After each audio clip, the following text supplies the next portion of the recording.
Boa noite a todos, todas e todes. A gente pede aí desculpa pelo atraso aqui do nosso evento, né?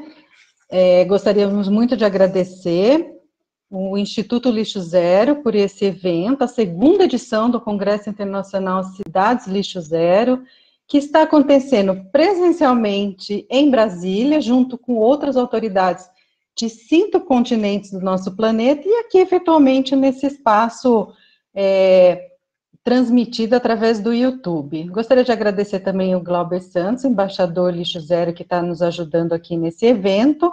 Vocês sabem que o Congresso Internacional Cidades Lixo Zero tem como objetivo disseminar o conceito lixo zero e unir os integrantes da sociedade, seja gestor público, seja gestor de instituições, empresários, educadores, cidadãos, ou seja, todo mundo, para que juntos a gente acelere a organização social e a estrutura econômica para atingir a meta lixo zero.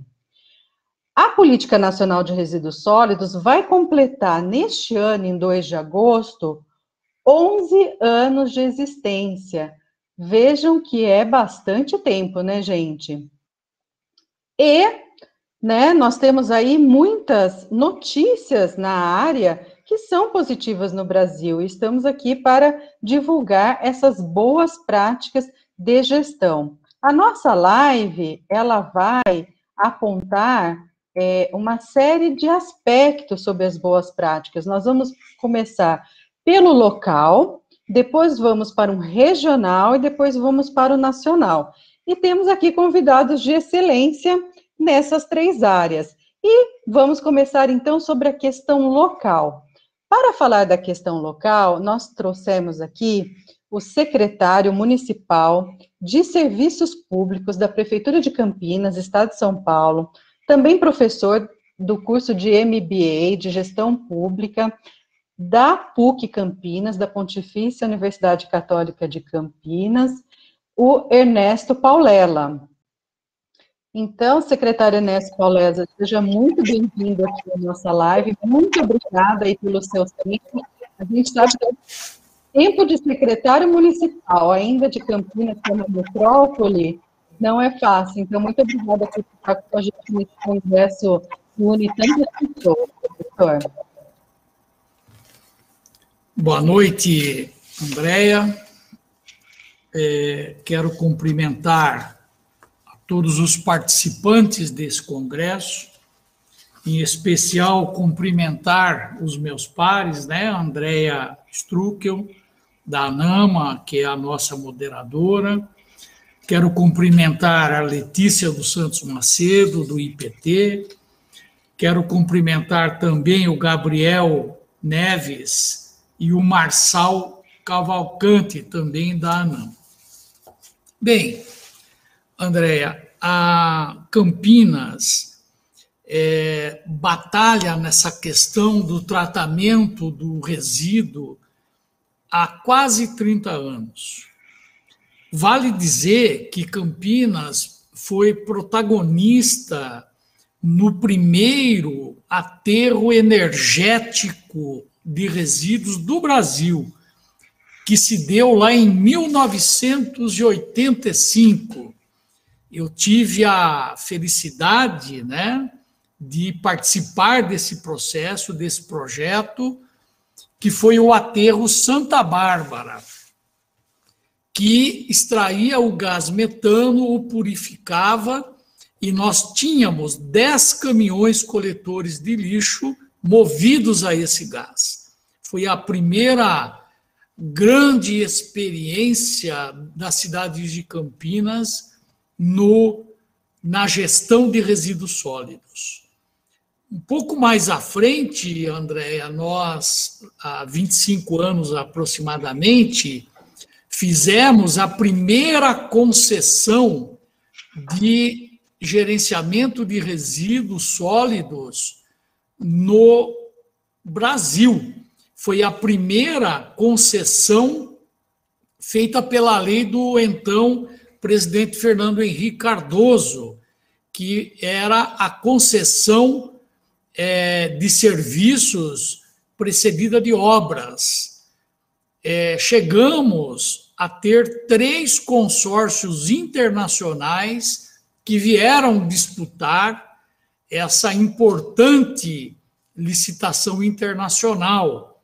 E chegamos, inclusive, a homologar para um consórcio que, à época, era formado pela Von Holl Suíça, pela Enterpa, pela empresa Cavo e também por uma empresa que realizaria as construções, que era a Camargo Correia. Infelizmente, esse processo não teve continuidade no governo que sucedeu o governo do então prefeito José Roberto Magalhães Teixeira, e passaram-se mais de 20 anos, e nós voltamos a trabalhar esse tema com o então prefeito Jonas Donizete, que foi, inclusive, presidiu a Frente Nacional de Prefeitos. E esse projeto é uma PPP que está na rua já há cerca de 2 anos, que tem como grande objetivo o lixo zero, né? Ou seja, reciclar, circular toda a economia através do resíduo.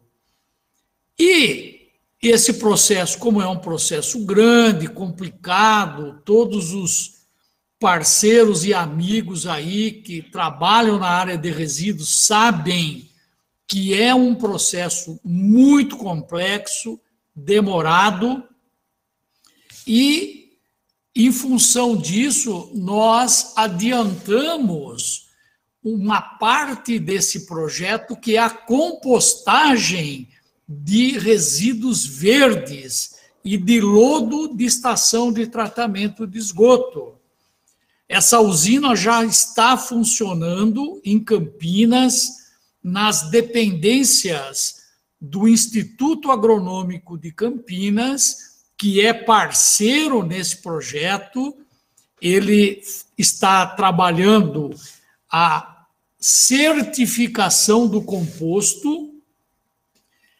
A Sanasa, que é uma grande empresa municipal de saneamento, a Secretaria Municipal de Serviços Públicos e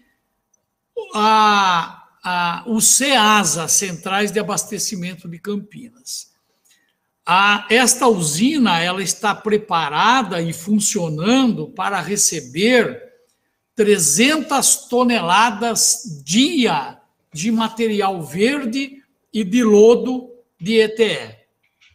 Já estamos processando esse material, ela já foi entregue oficialmente, começou com o prefeito Jonas Donizete, que foi presidente da Frente Nacional de Prefeitos, e foi agora continuada pelo prefeito Dário Saad, que esteve recentemente na usina dando o pontapé inicial das estufas cobertas dessa usina.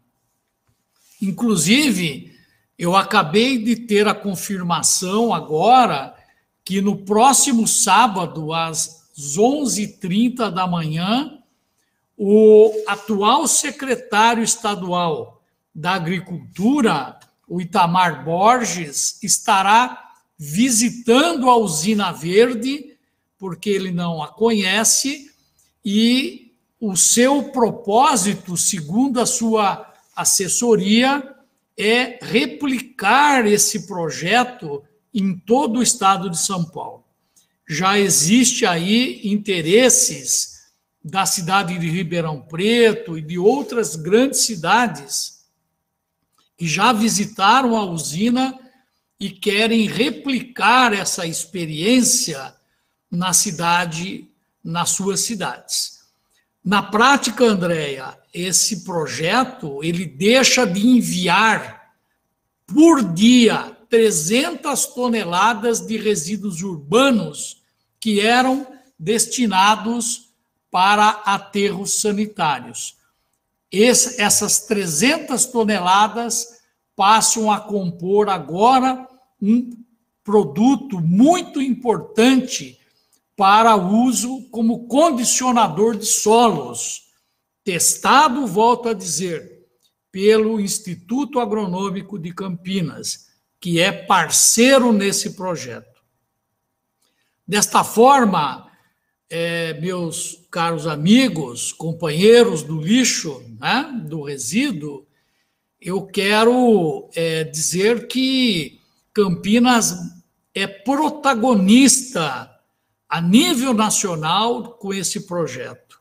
E isso nos dá muita alegria, porque Campinas é uma cidade que sempre esteve à frente do tempo das demais, sempre por conta das suas universidades, dos seus institutos de pesquisa.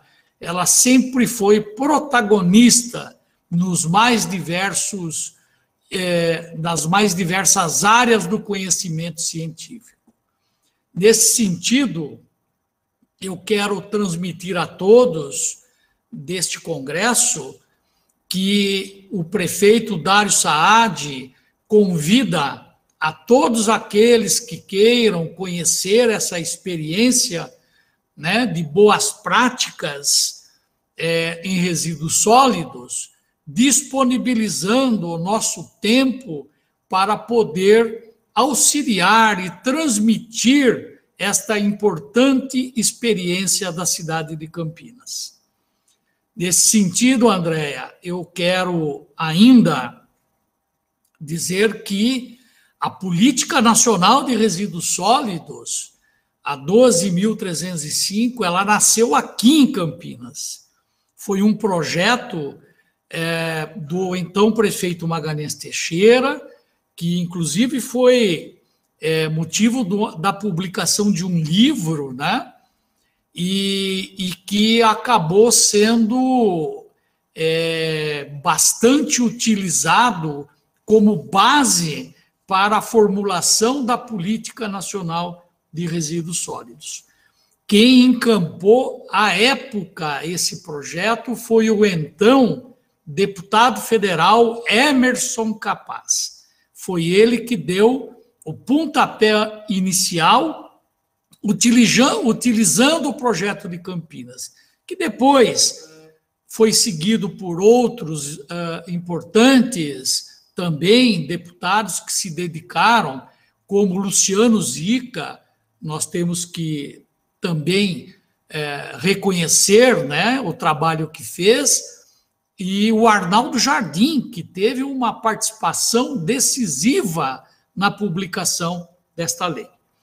Desta forma, então, nós queremos cumprir, Andréia, com a política nacional e estamos enveredando todos os esforços para que Campinas possa mostrar para o Brasil e para o mundo o que o povo brasileiro é capaz de fazer.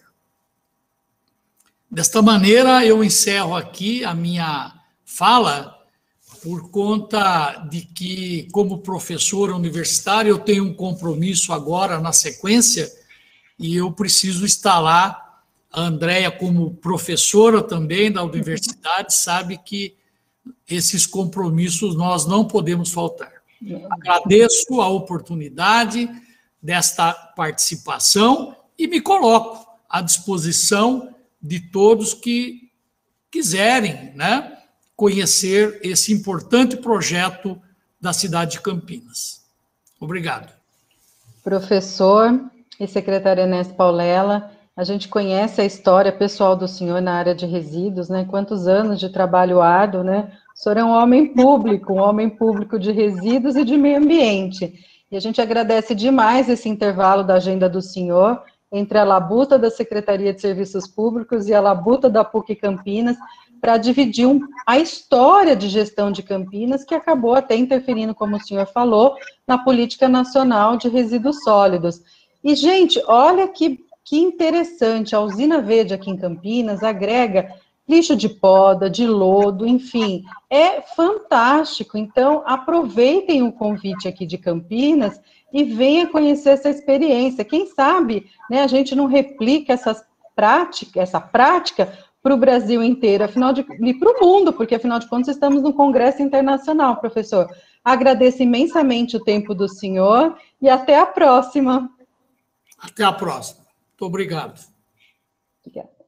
Bom, gente, vocês viram aqui a experiência de Campinas. Campinas é sede de região metropolitana, é considerada uma metrópole, tem 1.200.000 habitantes, tem um PIB significativo, né? Então, a gestão de Campinas acaba podendo se replicar aí, essa expertise técnica e institucional pode ser replicada, né, em nível local aí por vários municípios, e o professor e secretário Paulela, Ernesto Paulela, gentilmente aí se colocou à disposição desse congresso do Instituto Lixo Zero para a gente poder compartilhar boas práticas de gestão de resíduos sólidos.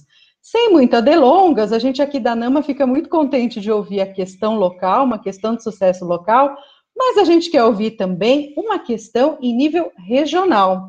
Nós temos uma experiência do IPT aqui do estado de São Paulo na formatação de um plano de resíduos sólidos de uma região metropolitana, e eu falo aqui da região metropolitana da Baixada Santista. Então, é com muita satisfação que eu chamo a Letícia, e ela vai conversar com a gente sobre a questão de resíduos em nível metropolitano. A Letícia Macedo é uma técnica extremamente experiente do PT, foi muito recomendada por um dos diretores da ANAMA, que é focado em gestão de resíduos sólidos, que é o Sidney Aranha, e eu fico muito feliz de ter uma técnica desse naipe aqui conosco nesse congresso. Letícia, seja muito bem-vinda e compartilhe um pouco aí da sua experiência em região metropolitana. Obrigada, Andréia. Boa noite para todos. Boa noite. E agradeço, né, esse lisonjeiro aí do Sidney, é um parceiro aí há vários anos, né, do IPT, com as experiências que a gente tem no Guarujá e toda a região da Baixada, né, então falar um pouquinho, cumprimentar primeiro, né, os colegas, né, ouvir aí o Paulela, né, o Gabriel, a Andréia, nessas experiências é muito importante, né, esse compartilhamento de informações, e o próprio congresso em si, eu pude participar um pouquinho ali, acompanhar algumas palestras excelentes experiências, então tem sido bem interessante ver o que está acontecendo, né? Como a Andrea colocou, as coisas estão andando rápido, né? A gente sente, né? Essa década, dizem que é a década da execução, né? As últimas décadas eram de planejamento, políticas, e essa década é a década do mão na massa, né? É isso que a gente tem sentido lá no IPT, né? Nos últimos anos, com os projetos que a gente tem em andamento. O de hoje, que eu vou trazer realmente é o plano, né? Então, o plano, deixa eu já compartilhar minha tela, mas eu vou falando aos pouquinhos aqui já com vocês, mas a trazer um pouquinho... Vocês já enxergam a minha tela? Ainda não, Letícia. Agora sim, só falta colocar no modo apresentação. Perfeito. Então, eu vou, qualquer coisa, qualquer falha, vocês vão me interrompa, por favor, André.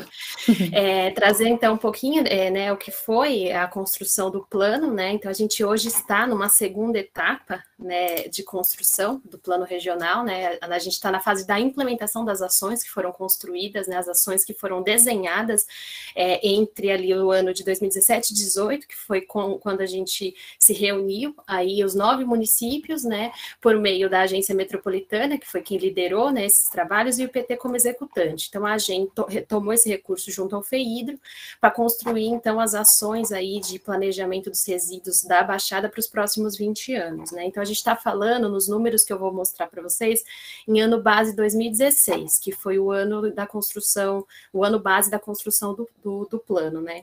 Então, para quem não conhece a região da Baixada, ela é unida por 9 municípios, né? Aqui está um extrato, assim, bem rápido do que é a região, né? Então, a gente está falando aí em uma área de 2.400 quilômetros quadrados, ali bem encostado na serra, né? E uma população hoje já chegando quase 2 milhões de habitantes aí. Só que a gente tem aí uma uma questão bem diferente, né, que é a questão da população flutuante. Então, quando chega a época de veraneio, né, a região litorânea e da litoral sul do estado de São Paulo, então o pessoal desce para essa região, então o resíduo ele chega aí quase dobrar em alguns municípios, né.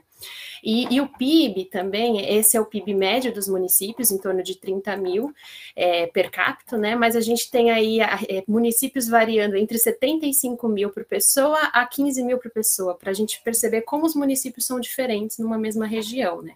O que a gente sabe é que com um olhar sobre a gestão regional, a gente ganha em escala, né? Então, esse foi um dos principais pontos trabalhados aí dentro do plano regional, né? Principal, promover a redução da geração, pensar na melhoria e separação dos resíduos, indicar os mecanismos e instrumentos, né, para universalizar, né, essa questão da redução, compartilhar experiências entre os municípios. Tem municípios que não têm ainda tanta, né, maturidade em alguns instrumentos e outros já têm. Então, esse processo todo foi muito de compartilhamento também, né? Divulgar informações e pensar em recursos financeiros para implementar as melhorias, né? Os pontos principais de desafios da região, que é esse olhar regional, muda muito de uma região para outra. Aqui na Baixada, a gente tinha a questão, não tem área para aterro, diferente de outras regiões do estado, onde a gente tem aí áreas para aterros sanitários, né? Aqui não temos, né? Não temos áreas para um novo aterro sanitário na região, e também temos o aterro sanitário, os dois que estão em andamento, no final da sua vida útil. Então, isso é um grande impulsionador de novas, né, possibilidades para a região. Também tem essa restrição para novos sistemas, né? Eu vou mostrar um pouquinho o mapa para vocês. Essa cobrança da sociedade civil organizada, né? Então, a gente tem uma cobrança muito grande para a melhoria das condições dos catadores e do incremento da logística reversa na região. Essas condições econômicas, né, entre os municípios muito diferentes. Então, a gente tem o Porto de Santos ali. Então, você tem uma região, municípios muito ricos e municípios mais pobres na região e que não tem, né, a possibilidade de caminhar na mesma velocidade, né? E também a necessidade de tecnologias, né, que minimizem, então, a massa que vai para o aterro sanitário. Esse é o mapa que mostra as restrições legais para instalar um aterro sanitário na região. Então, a gente está falando aí em menos de 1% de área disponível. Mesmo assim, essa área disponível ainda tem alguma restrição ambiental ou legal. Em vermelho, aquilo que não pode instalar, né? Então, assim, é muito difícil achar hoje uma área para um novo aterro sanitário que fique próximo dos municípios. Então, a gente já está começando a falar em trazer o resíduo aqui para a capital, né? Aqui para subir a serra, aí vários caminhões subir na serra. Outro ponto que eu coloquei ali, que é a questão dos catadores e das cooperativas. Na região, a gente tem em torno de 11 cooperativas e apenas 305 cooperados, né? Então, que aí são responsáveis por conseguir reciclar 1%, né? 1,6% de coleta seletiva na região. Essa é a média que a gente tem hoje, que a gente tinha em 2016. Esses dados estão hoje sendo atualizados para a gente entender o que avançou, né? Aqui são fotos que mostram a situação de cooperativas, né? Então, a gente vê um ambiente insalubre, né? Situações muito, muito complexas ali dentro das cooperativas e a quantidade de inquéritos civis no GAEMA relacionada a isso, né? Então, os municípios enfrentam muitos inquéritos civis relacionados às condições da gestão dos resíduos. E aí, claro, o plano ele foi construído pensando, né, em tentar inverter a pirâmide, né, essa questão de puxar, né, de ter mais ações voltadas à redução, reutilização e reciclagem, e pensar no aterro para disposição de rejeitos, né, somente. Então, tentando trazer o conceito lixo zero na prática, com os vários inputs que estão acontecendo, né, entre eles o de logística reversa, falando sobre economia circular, falando sobre reduzir emissões, adaptação às mudanças climáticas e, claro, pensando sempre em valorização dos resíduos por meio de recuperação de materiais, valorização dos resíduos orgânicos e, por fim, a recuperação energética.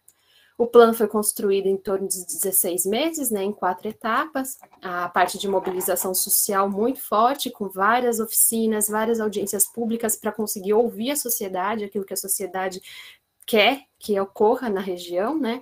A construção do diagnóstico, do panorama, que eu vou mostrar agora alguns números rápidos, e o que nós queremos para o futuro, nos próximos 20 anos, né? O que a região imagina construir ao longo dos anos aí para melhoria na gestão dos resíduos. Então, alguns dados rápidos, né? Então, a geração de resíduos ela é em torno de quase 2.000 toneladas por dia. O custo que a região tem, o custo médio, né? Isso colocando todos os contratos dos 9 municípios na mesa e fazendo uma média, é um custo de R$ 359 por tonelada, que é um custo já muito alto perto da média nacional, né? Isso inclui transporte, coleta, transbordo e destinação para aterro, né? Então, se fazer uma conta boba aqui, né? Uma conta bem simples, a gente já está falando aí em torno de 250 milhões de reais que a região gasta por ano em resíduos, na gestão dos resíduos. Eu acho que com esse dinheiro a gente consegue fazer algo melhor, né? Consegue investir em novas unidades, pensar trazer o conceito do lixo zero. Então, essa é a ideia, é usar esse recurso, né, para poder fazer mais dinheiro, né? A gente está falando aí em 305 cooperados, como eu comentei, e uma potencialidade de reciclabilidade, que a gente fala de resíduos secos, em 44%, que eu vou mostrar um pouquinho bem rápido aqui, né, como a gente diz, a composição lixo zero. Se a gente for pensar, então a gente tem 44% que pode ser reciclado, e em torno de 40% de resíduos orgânicos que também podem ser reciclados aí por meio de processo de compostagem ou biodigestão. E os rejeitos aí em torno de 16%, né? Tem todo um detalhamento aí desse material. Essa é era a realidade da região em 2016, então 2 aterros sanitários, né? Um aterro também, um município já leva, né? Já sobe a serra, leva para Mauá, quase 200 quilômetros de distância, e 1,6% do resíduo sendo reciclado. E esse foi o modelo conceitual que a gente imaginou para futuras alternativas, né? Um cenário futuro. Então, dentro desse modelo conceitual, a gente tem aqui, né, em paralelo, os resíduos recicláveis, isso aqui aumentando, né? A gente aumentando a segregação na fonte, passando aquela reciclagem de 1,6% para até, a gente colocou uma meta de 36% até 2037, e, ao mesmo tempo, a gente conseguindo recuperar materiais, ou composto, ou energia, ou CDR, também dos resíduos mistos, por meio de unidades de triagem de resíduos mistos, né? Então, dentro dessa construção desse cenário, a gente construiu 12 alternativas tecnológicas, 12 combinações, né? Então, a meta, como eu falei, é passar de 6% no primeiro ano, então era 1,6% no ano base, 2016, 6% já no segundo ano, esse número a gente já está bem próximo, né? A gente vai conseguir mostrar agora com a nova etapa do plano, e até até o ano 20, que é o ano de 2037, no caso, seria 36%, atingindo 36% de redução. Ao mesmo tempo, 14 novas cooperativas na região e em torno de 2.000 novos cooperados aí para conseguir atingir essa meta. Essas foram as 12 alternativas tecnológicas, 12 combinações. Então, assim, aqui é um pouquinho mais complexo, mas vendo um pouquinho aquele simulador do lixo zero, é bem parecido com o que foi feito no simulador, só que é uma etapa seguinte, que é a etapa de quais tecnologias eu posso aplicar de acordo com a caracterização que eu tenho do meu resíduo, né? E quanto que custa, quanto que vai gerar de emprego, quanto que vai gerar do ambiental. Então, essa foi a construção que nós fizemos no papel, né? Como que eu posso trabalhar esse resíduo para conseguir atingir lixo zero lá na frente. Então, nas alternativas, nas 12, ela sempre vai ter a redução e segregação na fonte, que é aqueles 36% de meta, mais o aterro para os rejeitos, né? E aí eu posso combinar se eu tenho ou não tenho uma triagem semi-mecanizada, se eu tenho ou não tenho uma biodigestão anaeróbia, ou se eu tenho ou não tenho uma planta de recuperação energética aqui. Então, em cima disso, em cima dessas 12 combinações, nós conseguimos verificar quais são as consequências, qual é o custo de investimento de cada combinação, qual é o custo de operação, qual é a receita que vai ser gerada, então aqui a soma de materiais recuperados mais energia, quais são as emissões, qual é a redução que eu vou ter lá no final, no aterro, né? Então, quanto de material eu vou conseguir reduzir e quantos empregos eu vou gerar em cada combinação. A partir disso, o gestor tem como, né, trazer pesos para isso aqui, porque a gente consegue perceber que nenhuma alternativa, nenhuma combinação se sobressai e fala, essa é a melhor em tudo. Então, eu tenho uma que é melhor porque reduz as emissões, eu tenho uma que é melhor porque reduz mais a massa para o aterro, ou eu tenho uma que é melhor porque gera mais emprego. Então, com isso, os gestores conseguem fazer um olhar daquela realidade do município e trazer uma combinação que melhor se adeque, no caso, para a região. Então, hoje a gente está olhando para isso aqui, né, com esses números mais na cabeça. Eu sei se eu vou ter que investir 900 milhões ou 100 milhões naquela minha combinação tecnológica, né. Bom, passei bem rapidamente, mas para trazer, assim, algumas considerações finais. Então, ali no final, né, que, assim, o plano é só o começo, ele não é o final do trabalho, mas ali ao final da elaboração do plano, a gente conseguiu estabelecer entre os 9 municípios um protocolo de intenções, onde os 9 municípios assinaram, com a intenção de colocar as 186 ações, né, para redução em prática, né.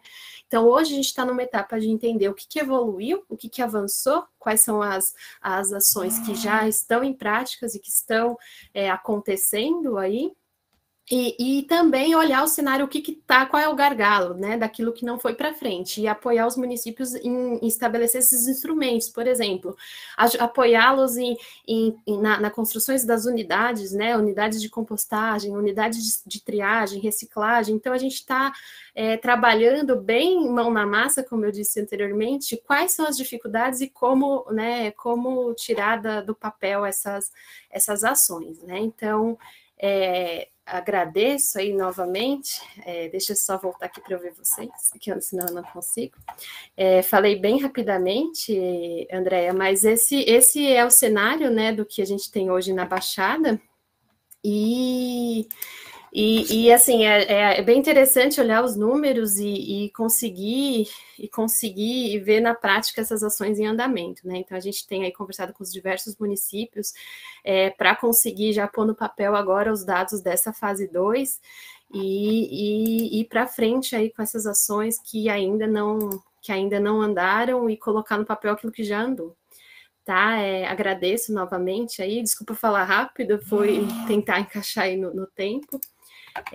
Estou à disposição também, eu coloquei aqui o e-mail, né? Posso colocar também no chat aqui o e-mail e o link para acessar o plano regional completo também, em caso vocês tenham interesse, tá ok? Obrigada a todos.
Bom dia a todos. A gente teve, acho que, um problema técnico com a Andrea. Então, eu vou seguir aqui, vou me apresentar, sou Gabriel.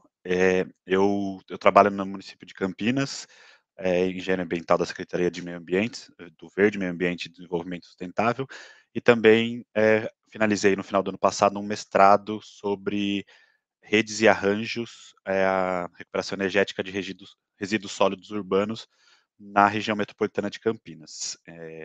Vou aqui apresentar minha tela, mas já digo que a Letícia e o Paulo já facilitaram a minha vida, já fazendo alguns panoramas municipais e regionais, mas já trazendo alguns conceitos a nível da federação, né? Falar um pouquinho o panorama atual, novos paradigmas, dificuldades e gargalos. Como o Paulo já citou, vou passar um pouquinho a Política Nacional de Resíduos Sólidos. Então, há 30 anos atrás, ela começou a ser discutida, né, com o protagonismo do município de Campinas. Ficou por 20 anos, 2 décadas em discussão, entre idas e vindas, e em 2010 ela foi publicada como uma lei. E seu decreto regulamentador. É importante dizer que ela estabeleceu a responsabilidade dos municípios, né? Então, os municípios são responsáveis pela gestão dos resíduos sólidos urbanos, que são representados pelos resíduos domiciliares, os gerados nas casas, e de limpeza urbana, tanto de varrição, quanto poda, quanto os resíduos que o Paulo citou como tanto os efluentes, né, do serviço de saneamento básico, quanto os de restos de comida, de alimentos, né, no SEASA ou em feiras livres. Aí, a Letícia falou muito bem, né, na trilha, na hierarquia, na gestão, a política, ela traz a necessidade de pensar na geração primeiro, depois a redução, a reutilização, a reciclagem, por fim, o tratamento, e depois, só no fim, por fim, a destinação final apenas dos rejeitos. Então, é importante dizer que a destinação final em aterros sanitários, elas seria feita apenas por rejeitos, aquilo que não dá mais para você reutilizar, reciclar ou etc. Ela traz também a necessidade de inclusão dos catadores e catadoras, as associações, né, e cooperativas, a necessidade de uma sustentabilidade financeira dessa gestão por parte dos municípios, porque como mostrado, né, principalmente pela Letícia, é algo que custa muito.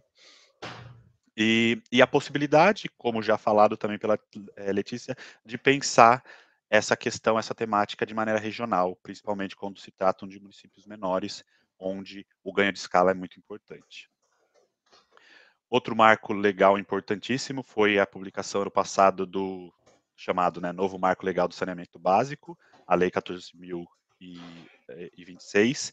Ela revisa alguns prazos, escalona, né, os prazos da publicação dos planos de gerenciamento integrado de resíduos sólidos pelos municípios, né, com base na quantidade na população e na tipologia, né, se é capital ou se está em região metropolitana, e ela também traz a possibilidade, né, de uma ação civil pública por improbidade e crime ambiental do gestor público municipal, caso ele não cumpra os preceitos da disposição final ambientalmente adequada dos rejeitos, e também pode-se configurar uma renúncia de receita quando da não proposição de instrumentos de remuneração. Hoje no Brasil, quando eu falo hoje, o último dado é do ano de 2019, né? Tanto pelos relatórios da Abrelp, que são os panoramas, que são publicados anualmente, mas o de referente a 2020 ainda não foi publicado, quanto do SNIS, que é o Sistema Nacional de Informações de Saneamento. Então, de todo o resíduo gerado, estima-se que mais de 45% são destinados de maneira inadequada. Isso pode ser nas beiras de rios, em terrenos baldios, né, nos chamados terrenos baldios, em beiras de estrada, etc. Ou em lixões ou aterros controlados, que são considerados pela política nacional maneiras também inadequadas. Em 2019, 92% dos resíduos gerados foram coletados, mas disso, apenas quase 60% foi destinado para aterros sanitários, que é a maneira mais adequada. Então, é importante dizer que a gente avançou bastante nesses últimos 10 anos, né, desde a publicação da política, mas ainda tem muito caminho a ser trilhado, mesmo que em 10 anos a gente evoluiu um panorama de 56,8%, né, de resíduos coletados para o aterro sanitário para 59,5%. De 2010 até o último dado de 2019, enquanto a população cresce 7,8%, a geração de resíduos aumenta 18,5%. Quer dizer que a gente cada vez mais gera cada vez mais resíduos. E isso acaba custando cada vez mais para os municípios. Em 2009, a gente fica com uma geração média per capita diária de 1,04 quilos por dia, por habitante. Esse é um valor que é o valor médio mundial. Então, estamos gerando muito resíduo e precisamos entender como fazer a gestão de maneira adequada. A qualidade é muito importante saber, além da quantidade de resíduos, é importante saber a qualidade. A Letícia mostrou muito bem de maneira qualitativa os resíduos da Baixada Santista. É importante dizer que eles diferem devido à quantidade da população, a tipologia, questões socioeconômicas e entre outras. Mas, em média, no Brasil, mais de 45% é matéria orgânica. Uma das iniciativas que o Paulela falou da Usina Verde são uma das poucos exemplos de experiências que estão sendo feitos tratamentos para matéria orgânica no Brasil. Mais de 32% de materiais recicláveis e uma quantidade grande de rejeitos, de 14%, que pode até considerarmos não apenas rejeitos, mas também outros materiais, como matéria orgânica e recicláveis, misturados, que impossibilitam de serem recuperados. Apesar de 73% dos municípios apresentarem iniciativas de coleta seletiva, isso não representa uma quantidade de resíduos coletados seletivamente, né? Apenas menos de 12,5% dos resíduos sólidos potencialmente recicláveis são coletados de maneira seletiva, dados de 2019. Então, a gente precisa caminhar muito. Uma meta, acho que interessante, foi apresentada pela Letícia, de chegarmos em 36%, né, na Baixada Santista. Como eu falei, isso custa, e esse custo está cada vez mais aumentando. Quando em 2010 a gente cada município em média gastava R$ 7,68 por habitante por mês, no custeio de limpeza urbana e manejo de resíduos sólidos, em 2019 esse custo sobe para R$ 10,15. E aí, quando tratamos em cidades como Campinas, com 1.200.000 habitantes, esse número cresce cada vez mais. Numa década também, além de execução, como a Letícia falou, também marcada pelas questões climáticas, é importante dizer que os resíduos sólidos representam 96 milhões de toneladas de carbono, de CO2 equivalente emitidas por ano. Mas um dado importante é que 84% dos municípios já elaboraram o Plano Municipal de Gestão Integrada de Resíduos Sólidos. O planejamento está sendo feito, mas as tratativas precisam ser efetivas. Um conceito, um princípio que a política nacional traz também é a responsabilidade compartilhada, onde todos os atores envolvidos são responsáveis pela gestão dos resíduos. Cidadãos, gestores públicos e o setor privado. E aí vem a questão da logística reversa. Ou seja, quem fabrica é responsável pela destinação final e tem como responsabilidade trazer a participação tanto dos consumidores quanto toda a cadeia, desde fabricantes, distribuidores e até o atacado e o varejo. Isso se traduz nos chamados acordos setoriais. Os acordos setoriais envolvem o Ministério do Meio Ambiente e os órgãos gestores estaduais, por parte do setor público, e os grupos de empresas, associações de empresas para cada tipologia de produtos e resíduos, por parte do setor privado.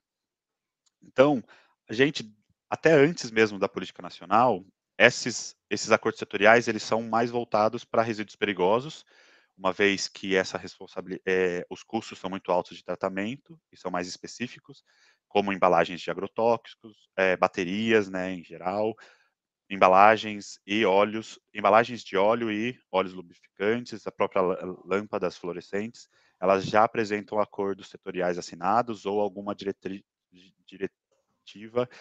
no assunto que, em alguns casos, estão andando muito bem, outros não, mas tem um planejamento a ser cumprido. A gente também tem a questão dos medicamentos e produtos eletrônicos, cada vez mais incipiente, mas o ponto principal é que quando a gente olha lá atrás aquele dado de mais de 32% de materiais recicláveis no nosso resíduo, a gente tem que pensar as embalagens, tanto embalagens de alumínio para bebidas, embalagens de aço e embalagens em geral, né, de plástico, de papelão, papel e papelão, como um importante resíduo que precisa ser tratado de maneira adequada e precisa ter esse envolvimento tanto da população quanto do setor público, mas principalmente do setor privado, que é quem produz. Então, os principais, assim, de maneira geral, os principais desafios da Política Nacional de Resíduos Sólidos o primeiro deles é, em resumo, aquela pirâmide invertida que a Letícia falou. Então, temos vários passos antes da destinação final apenas dos rejeitos. Isso abarca a conscientização da população, reduzindo a geração de resíduos, não só da população, mas também na elaboração dos produtos a serem comercializados, a redução da geração, a reutilização, a reciclagem, e trazendo a reciclagem, importantíssimo, a ampliação da coleta seletiva e a inclusão das associações e cooperativas de catadores e catadoras, uma vez que, além da inclusão social de fato, ela traz um potencial de educação ambiental para a população. Exemplos como em BH, em algumas décadas, mostraram que os catadores, eles fazem um papel importantíssimo de educação ambiental, no entendimento, na explicação de como separar o lixo de maneira adequada pela população. De uma vez por todas, a gente realizar a disposição final ambientalmente adequada dos rejeitos. A gente ainda tem uma porcentagem grande de resíduos não dispostos de maneira adequada. A logística reversa, como já dito anteriormente, e tratarmos de maneira prática os financiamentos, tanto o financiamento, a sustentabilidade financeira da gestão por parte dos municípios, quanto das soluções apresentadas, né, tanto principalmente no tratamento dos resíduos para recuperação energética ou para outros materiais. Há algumas dificuldades, né? Existe uma grande discussão em relação ao Pacto Federativo e o subfinanciamento dos municípios, né? Onde existe uma concentração de receitas e uma transferência de atribuições sem contrapartidas. Isso se traduz não apenas na temática de resíduos sólidos, mas em outras questões. A necessidade, o custo, né, dos serviços de coleta, limpeza pública em geral e de destinação, elas hoje trabalham com tarifas subsidiadas, então elas não apresentam sustentabilidade financeira, por mais que tenham legislações que preconizem isso. Um exemplo, na região metropolitana de Campinas, em 2018, dado de 2018, a região como um todo, ela era apenas 40% autossustentável, ou seja, ela arrecadava com cobrança específica, como alguns chamam, entre aspas, de taxa do lixo, ou algo específico no IPTU, ou na conta de água e esgoto do município, ela apenas custeava 40% de todo o custo de todos os 20 municípios, da gestão e limpeza urbana dos 20 municípios da RMC. Então, é uma polêmica, é difícil você implantar novas taxas, e com isso a gente precisa entender melhor como implantar essas tarifas e também, ao mesmo tempo, reduzir os custos. Então, são duas vias que a gente precisa seguir paralelamente.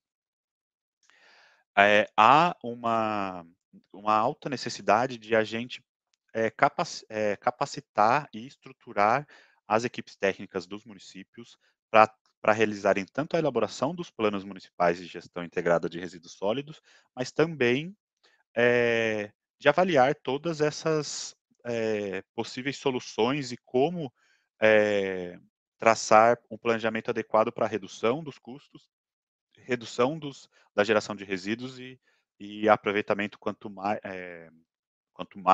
maior, melhor, né? Tanto da matéria orgânica quanto dos resíduos recicláveis, com a meta do resíduo zero, como a gente já ouviu os outros palestrantes dizerem. E acho que eu podia até pular aqui, que a Letícia falou tão bem, das soluções em escala maior que municípios, principalmente quando a gente trata de municípios pequenos. Então, pode ser feito por regiões metropolitanas, através das agências metropolitanas, mas também por consórcios e associações.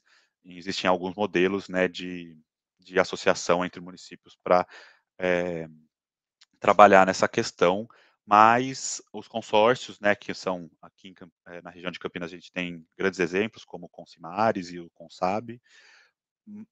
Eles podem passar, não é o caso desses dois exemplos, mas eles podem passar por fragmentação política partidária, descontinuidade administrativa, então são questões a serem trabalhadas também. E no momento que a gente vê as cidades, a população, a maior parte da população em regiões metropolitanas, como dito pela Letícia, na Baixada Santista, a macrometrópole paulista não tem espaço para novos aterros sanitários. Então, cada vez mais a disposição de resíduos fica cada vez mais longe da onde é gerado, nos centros urbanos, e faz com que o custo cada vez aumente. Por isso, a necessidade de alternativas, redução da geração desse resíduo e alternativas mais efetivas de redução e tratamento. A logística reversa e os seus acordos setoriais, eles não estão passando pelo crivo, né, pela discussão, os agentes municipais, os gestores públicos municipais, e é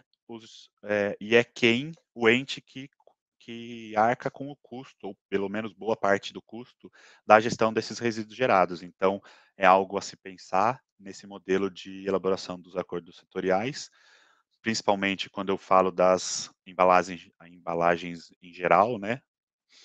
E a necessidade de uma estruturação da reciclagem, né, através da coleta seletiva, de uma maneira que, de fato, estruture as cooperativas para que elas consigam trabalhar, tenham uma remuneração pelos serviços prestados e o apoio técnico adequado para essa função. Acho que pelo tempo eu vou parando. Então, Gabriel, a gente agradece aí imensamente, né? A gente sabe que falar de resíduos num tempo tão pequeno é uma tarefa hercúlea. O Gabriel tem mestrado pela USP nessa área, né? Um especialista, tem muita história para contar, né? E a engenharia ambiental trouxe toda essa experiência para ele também. Mas a gente fica muito grato aí com esse panorama em nível nacional, né? Que você pôde nos dar. A gente agradece demais a Letícia, que trouxe um panorama em nível regional, e o panorama dela, o destaque que eu colocaria aqui, é a leitura comunitária antes da leitura técnica, na elaboração desse plano metropolitano da Baixada Santista, e o custeamento das soluções tecnológicas. Isso é muito importante para o gestor, junto com a comunidade, decidir o quanto custa e quais as decisões que vão tomar. O Ernesto Paulela aí com a história de Campinas, né, com destaque à usina verde, e nós da ANAMA, Associação de Municípios e Meio Ambiente, ficamos muito gratos, né, por essa parceria com o Instituto Lixo Zero, com a possibilidade nesse congresso, nessa segunda edição desse congresso internacional, poder dividir um pouco do conhecimento dessas três instituições e desses três especialistas, em nível local, em nível regional e em nível nacional. Então, agradeço demais aí, em nome da Karen, da Letícia, do Cadmo, do Sabatini, toda a equipe Lixo Zero, a oportunidade de a gente poder compartilhar boas experiências no foco do Lixo Zero. Uma boa noite a todos, todas, e desejo aí uma boa continuidade desse evento, que afinal de contas são 5 continentes reunidos para falar de lixo zero. Uma boa noite.